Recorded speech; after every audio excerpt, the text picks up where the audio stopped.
B2B Cambodia, the portal for business news in Cambodia.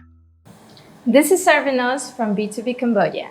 Together with me, we have Shane Gladwin, the Policy and Research Analyst of Profitence. Thank you very much for joining us. Thank you for having me. We know Profitence released E-Commerce 2022 report this year. Is there going to be a next E-Commerce 2023? Well, we're thinking about it, but as my director Deep had mentioned, we also have plans for a bigger digital economy report.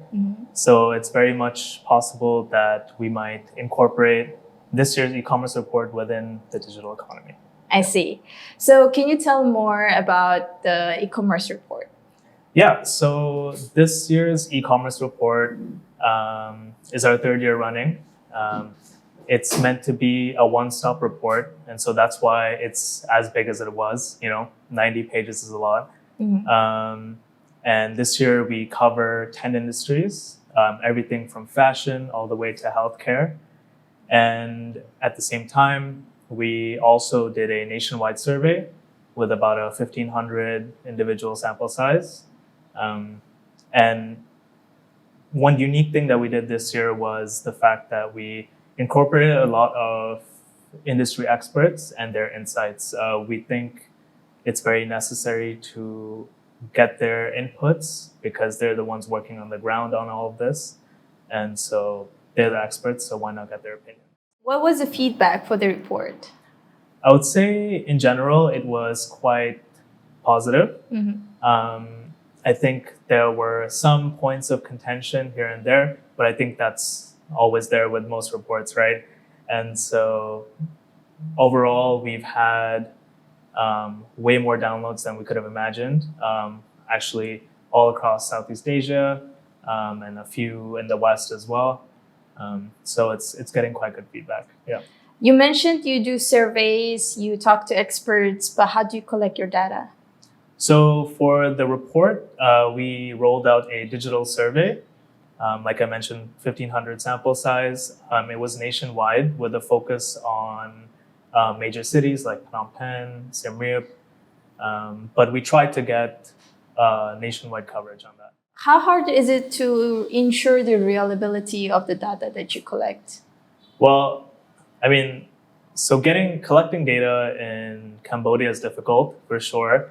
As soon as you leave Phnom Penh, it gets infinitely more difficult, right?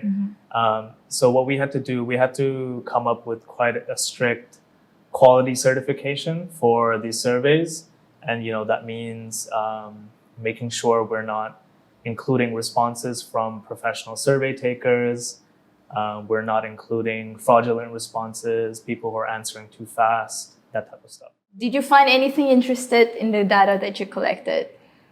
For sure. I think we were pleasantly surprised to see how high cashless adoption has become. I think, as you know, in the report, we mentioned that there was about a 40% jump in just 1 year.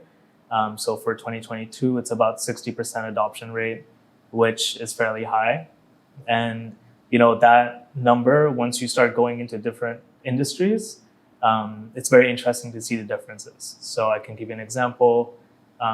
For 2022, in the food delivery business, the cash to cashless payment options were about 50-50. They were quite evenly split, whereas in 2021, that gap was much wider. People still prefer to pay with cash. Yeah. Do you see any new trends that are coming? Definitely. I think one thing that we pointed out was that the healthcare and insurance industry is starting to pick up. It's still a very small piece of the pie, but I think people in this industry are taking the right steps to not only increase the pie, but make sure that more people get on board. Yeah. During the research, did you notice that the public and private sector are working well together?